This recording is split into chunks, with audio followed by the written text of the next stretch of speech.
U.S. revokes visa of Chinese journalist. The Trump administration has revoked the visa of a Chinese national working for Beijing's state-run news agency Xinhua in the United States. The State Department told the Epoch Times in a statement on June 1 that the administration has the strongest commitment to the freedom of expression. We will continue to insist on a relationship with China based on fairness and reciprocity, putting the American people first. We cannot accept the continued lack of reciprocity for U.S. media in China, nor any attempts by the Chinese authorities to silence U.S. media. The move comes months after Beijing expelled a New York Times reporter.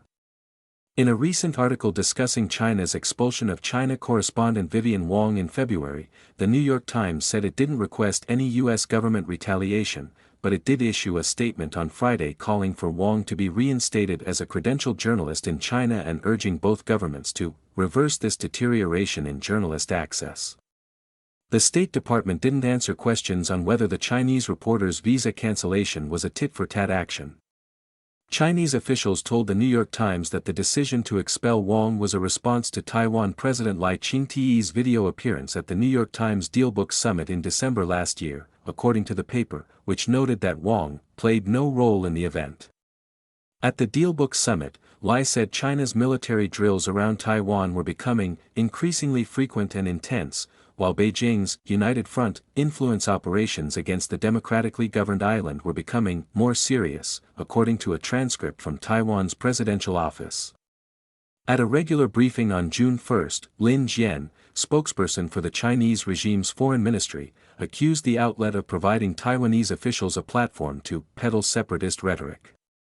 Lin also accused Wang of breaking a local law governing foreign media and foreign journalists.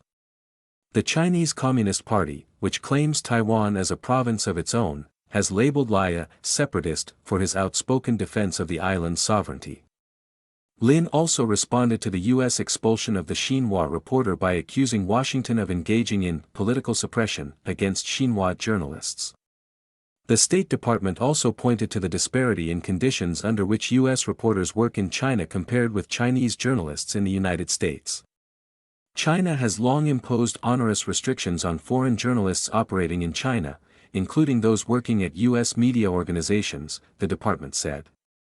Journalists routinely report harassment, monitoring, and intimidation, especially when reporting on topics that the Chinese Communist Party deems sensitive. In April, the Foreign Correspondents Club of China issued a statement criticizing the Chinese regime for a spate of targeted attacks on press freedom, citing incidents including temporary detention and visa revocations. Information vacuum. In China, the U.S. media presence is thin. All foreign journalists in China are required to obtain accreditation from Beijing's foreign ministry. The Chinese regime has used accreditation and the visa process to deny entry or expel foreign journalists whose work has upset the CCP or to punish what the regime considers unfavorable coverage of it. In May, at least 20 White House press members who planned to cover the summit between President Donald Trump and Chinese leader Xi Jinping, including staff members of the Epoch Times and its sister media outlet NTD, did not receive visa approval. Xinhua was among 15 CCP-controlled media designated as foreign missions by the first Trump administration in 2020. At the time, a State Department spokesperson pointed out that Western and Chinese media are different, as the former are beholden to the truth, while the latter are beholden to the Chinese Communist Party.